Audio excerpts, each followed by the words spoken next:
1. It was around 9 p.m. I had just sat down on the couch with a cup of tea after an hour-long struggle to get my 6-year-old boy to bed. All of a sudden, there is a tremendous noise at the front of my house. It sounds like the world is ending, a metal apocalypse.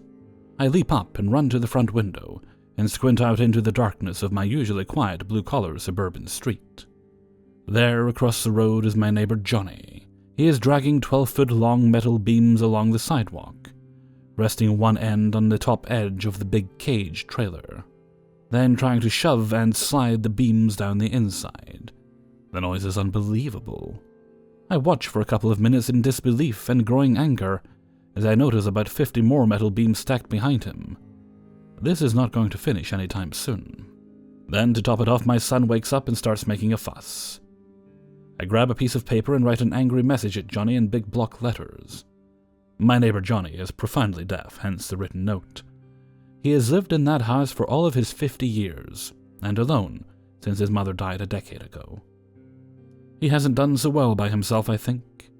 His house has fallen into disrepair, and he has hoarded so much scrap metal it has filled his property and flowed over the outside of his wall, encroaching on the sidewalk. I know the mess drives other neighbors crazy, but I don't particularly care. Makes me feel less guilty about not mowing my lawn as often as I should. Apart from the eyesore, he's never bothered me in any way. I've barely had anything to do with him at all over the years, to be honest. At 9 p.m. last night, however, I was spitting mad. Another huge boom echoes outside. Fantasies of physical violence flash through my mind. The blood rage takes me. I grab my angry note, put on my slippers, and storm out the door in my pajamas, straight over to him. I'm a tall, heavily built, pretty mean-looking guy. Johnny is about 5'5" and looks like a shrunken version of Zach Galifianakis. My appearance startles him, and he looks up at me with a worried face, still holding one end of a metal beam, sweat running down his cheeks. I'm about to unleash on him. I look down at this small, hairy, deaf hobbit man in front of me. I look back across the street at my son watching us from behind the screen door. I look at the angry note in my hand. My anger evaporates and is replaced by something else. I feel ashamed. I consider how he's been deaf since birth, and may not realize how noisy he's being, and I feel even more ashamed. I shove the note in my pocket before he sees it. I point to my chest, then do a weightlifting motion with my hands. His face brightens, and he nods excitedly. I walk over and grab one end of the beam, he grabs the other. I start helping him haul these 90-pound metal beams into his trailer. After 20 minutes, I'm breathing hard, and we finally get the last one in. I feel him squeeze my arm. He's smiling up at me and mouths thank you. The only word we exchange the whole time. I nod and go home. A couple minutes later, I'm in my bathroom washing the dirt and sweat away. My son comes in. He's angry and confused, like a disappointed mob that didn't get to watch the hanging they were promised. Why didn't you shout at him, Daddy? You should have taught him a lesson. He's an idiot. Idiot being the strongest word in my son's vocabulary. I sit him down on the couch and put my arm around him, cuddle up. I talk to him about the different ways I could have handled that situation, and about neighbors and helping and being kind, and about how you meet all types of people in your life, and the story of the scar by my eye and how much I regret the times I've been aggressive in my life. He's silent afterwards and seems to be in deep thought as I carry him back to bed. I drove past Johnny today, and he waved and did a bicep flex at me, like, hey, aren't we the two metal-hauling musclemen of the street? I couldn't help but chuckle. 2. So when I was a kid, my family did puppy raising for the local guide dogs. This involved taking in a few month-old specialty breed puppies and, well, raising them until they were old enough for harness training back at the guide dog center.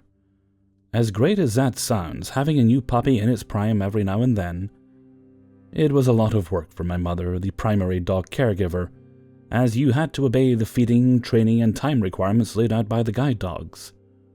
It was also hard for my sister and I to say goodbye to a newly beloved doggo every few years. Because of the strict rules, many of our first doggos would come second-hand, as it were, from a puppy raiser who found for one reason or another they couldn't make the requirements. And despite my mother's best efforts, some of our first puppies did not succeed in becoming guide dogs. This is fairly normal, as the passing rate is quite low. But they would be passed to other jobs like bomb sniffing or emotional support.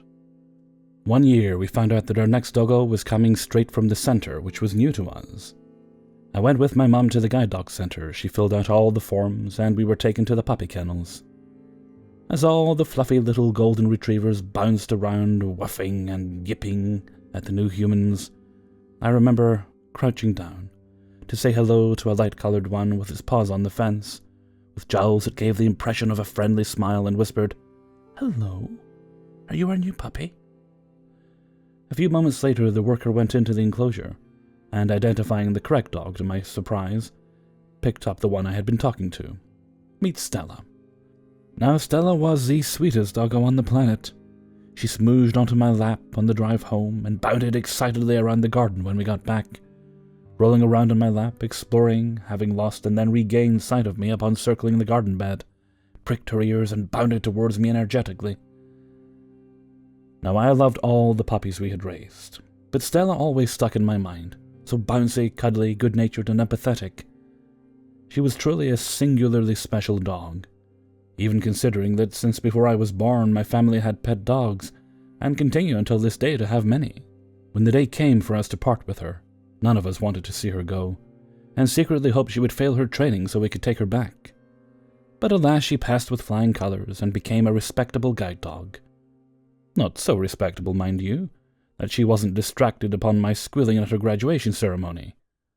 We puppy raised a bit more after that, but none really came to the standard of the Stella pup for us, although many became guide dogs.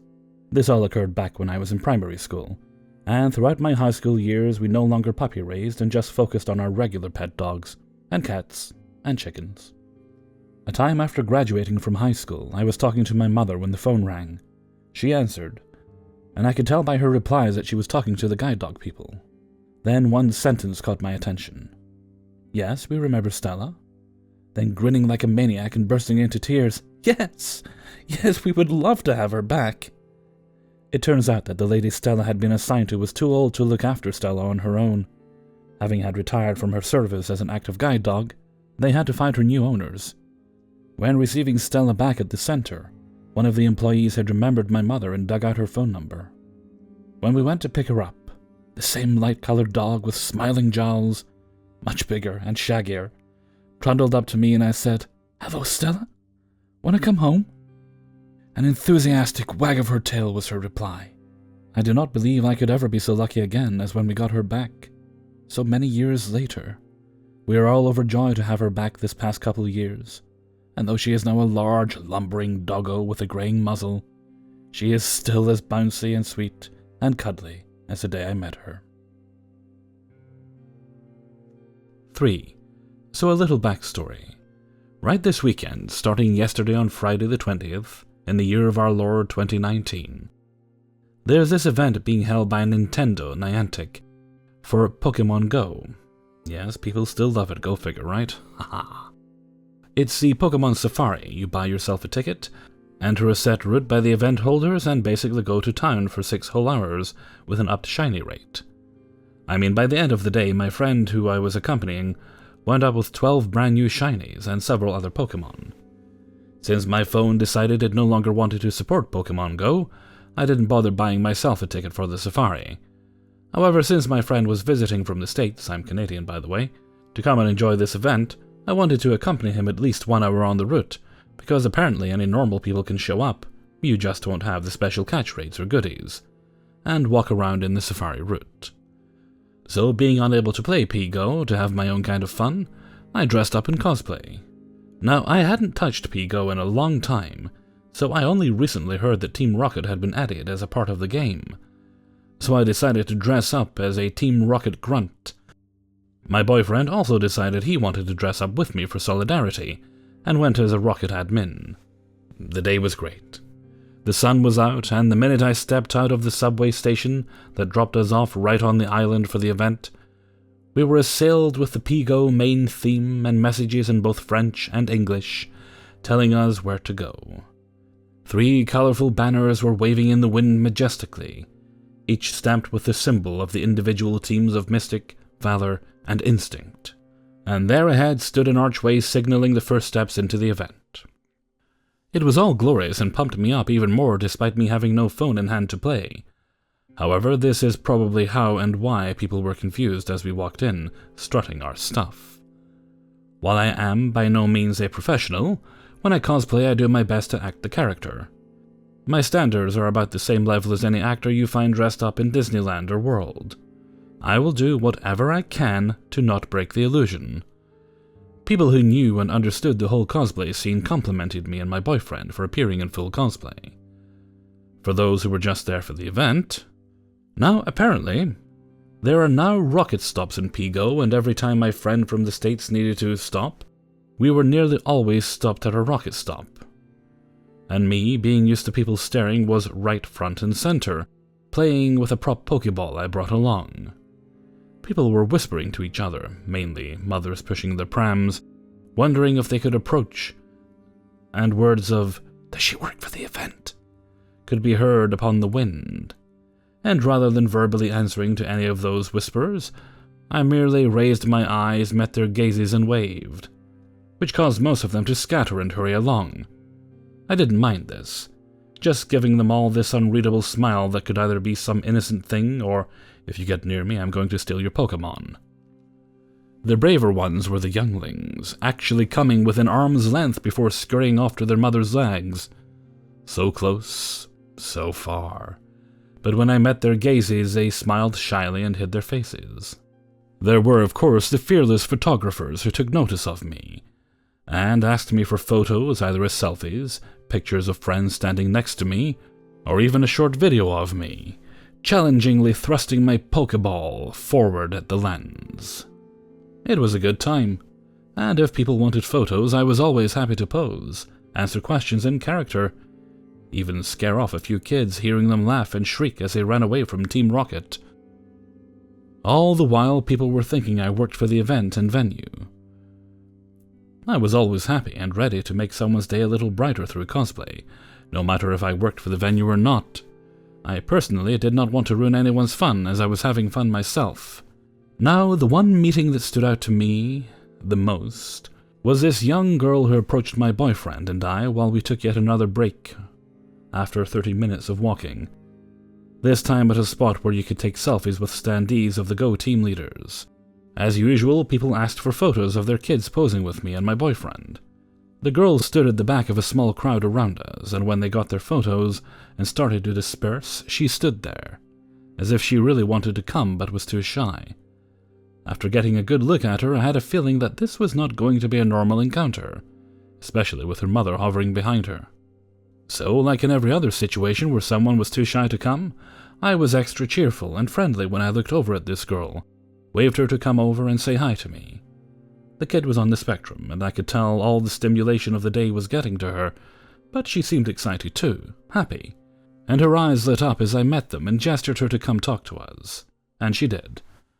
And oh, my heart burst from how cute she was, talking about how her day was going during the safari. Her eyes were sparkling and bright as she rambled about the Pokemon she caught and how she loved it. I asked her some questions, the usual stuff about Pokemon, you know, just simple, easy things anyone can talk about. And no rush to my voice or anything, just a smile, keeping eye contact and generally being chipper, despite being a dumb and walking around prior to the recent stop for an hour already in heels, in heat, wearing all black. For her, I knew this would be a highlight, if not the highlight of her day, to see someone from this magical virtual world sort of come to life. I don't know her. I don't know her background. But the moment she smiled, it clicked into my head, as it always does, to make this an experience for her as any Disney princess would at Disney World. I ain't no Disney princess, obviously, but I got standards and a simple stance on the world. If you can make someone's day brighter, just do it. It honestly made me pleased as Peach to do it, and it definitely seemed to make her happy. We got a picture together.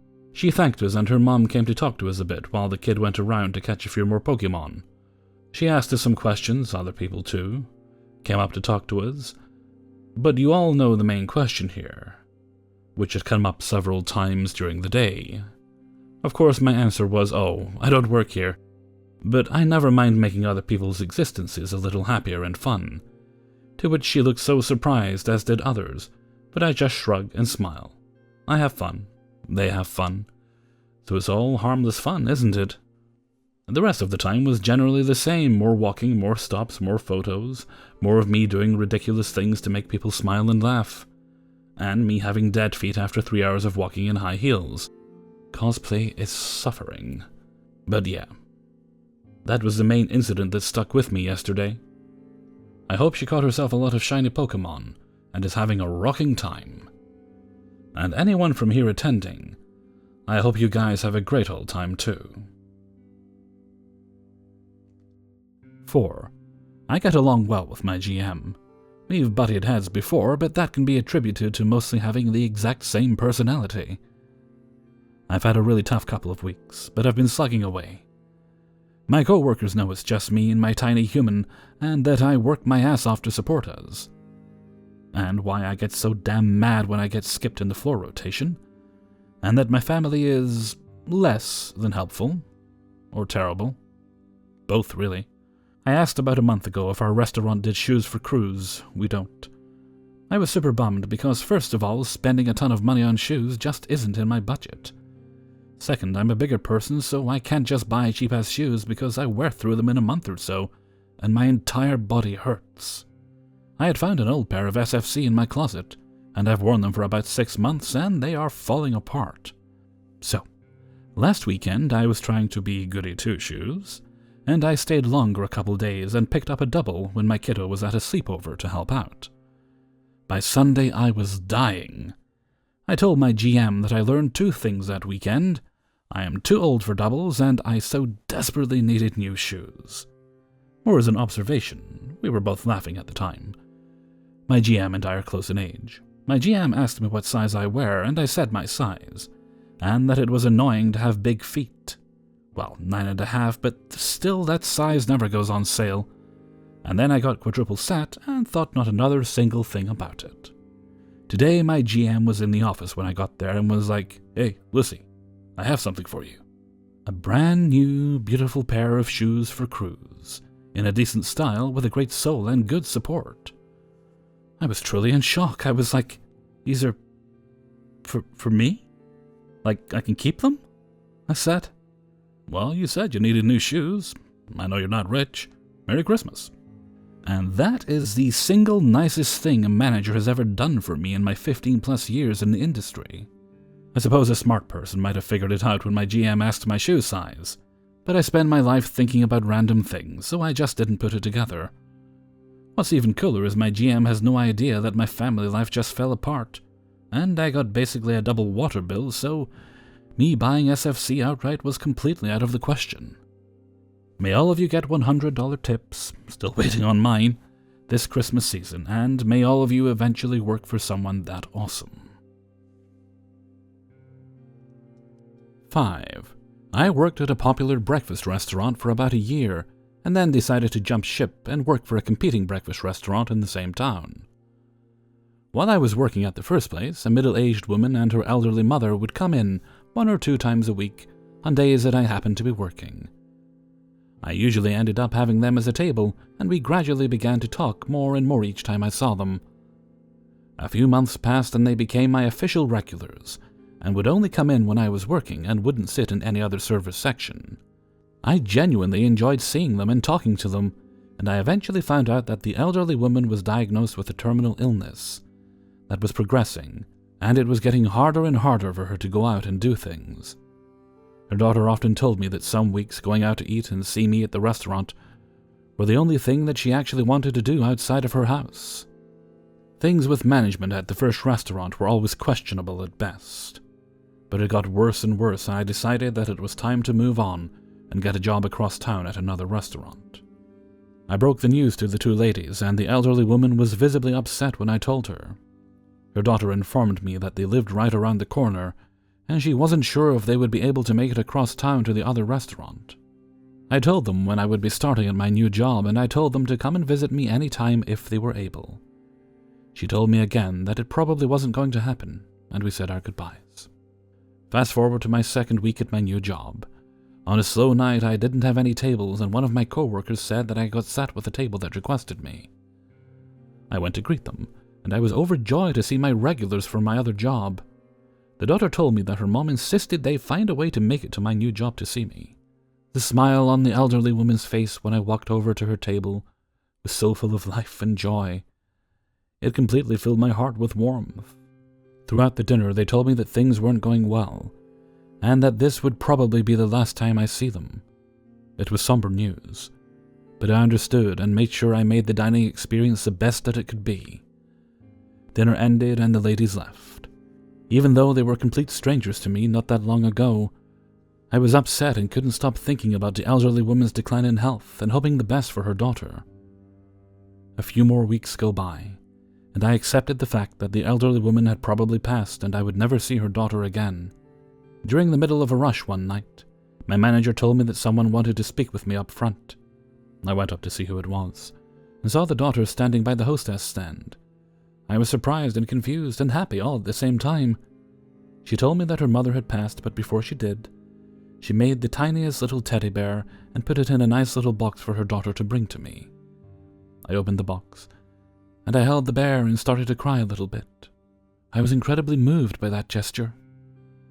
And it made me feel like, in that timeline of events, I was more than just a server to those two ladies. It's a beautiful day in the freezer hood, a beautiful day in the Oh no, sorry, I'm not Mr. Rogers. I forget that sometimes. Hey neighbours. And thank you very much for listening to the first, hopefully not the last, but certainly the very first, heartwarming stories. I may have a better title by the time I put it out. We shall see. This is 1 week from today. Okay, this will be going up on Christmas Day, so Merry Christmas, everybody. And God bless us, everyone. Or Satan, or whatever you're into. I don't really judge. Whatever gets you through the day, really. That's what we say in the Cratchit household. Okay, enough messing around. Silly, wacky hell freezer. Well, I don't know what your plans are for today. What are mine? Let's see. Well, at some point I will put on clothes. That's usually a good start. Probably brush my teeth beforehand. It's best to do it in that order, otherwise you need to change clothes after you put the clothes on, which is quite frankly counterproductive. Then I'll pop round to my sister's house, pet the dog, pat the niece and nephew on the head. Probably there'll be hugs involved, I expect. I don't get many hugs a year, so take them while they're on the go, And then I shall return home and start on dinner. A very yummy Christmas Day dinner. Then I'll be ready just in time to watch the new episode of Doctor Who. Oh, wait, no. There'll be no episode of Doctor Who this year because we got shafted out of a new one for... Nope. I will not be grumpy. I will not be grumpy today. I will be happy freezer and spread joy and misery. Nope, joy and happiness. I will spread joy and happiness. And possibly some chocolates and potatoes and gravy. And I expect I probably got a bit of steak or something for Christmas dinner. What did I get last year? I think I got silver side or some such. Or sirloin? Can't even remember. Whatever it was very yummy. So I expect I shall find something very yummy again. And if all goes well, I'll... I was going to say I'll have pudding, but last Christmas I was so stuffed after I ate dinner, I essentially just laid on the sofa watching TV for the rest of the day, and I had pudding the next day because I was that full with all the yummy and rich food. Now, as this is a special video, I should probably do something I don't usually do in outros. I'm going to do a poem. Favourite of Mine by Robert Frost. Appropriately for Hellfreezer channel. Now, I have checked the copyright on this. Publication date means it should probably be in copyright. Out of copyright, rather. It should be in public domain, but it was renewed. However, nice way to round out the year is this particular poem, Stopping by Woods on a Snowy Evening, entered public domain this year with a bunch of other stuff. Okay, here we go. Whose woods these are, I think I know. His house is in the village, though. He will not see me stopping here to watch his woods fill up with snow. My little horse must think it queer to stop without a farmhouse near. Between the woods and frozen lake, he gives his harness bells a shake to ask if there is some mistake. The only other sounds the sweep of easy wind and downy flake. The woods are lovely, dark and deep, but I have promises to keep, and miles to go before I sleep, and miles to go before I sleep. Okay, and I think that is a good note to wrap it up on. So until next time, thank you very much for listening, and take very good care of yourselves.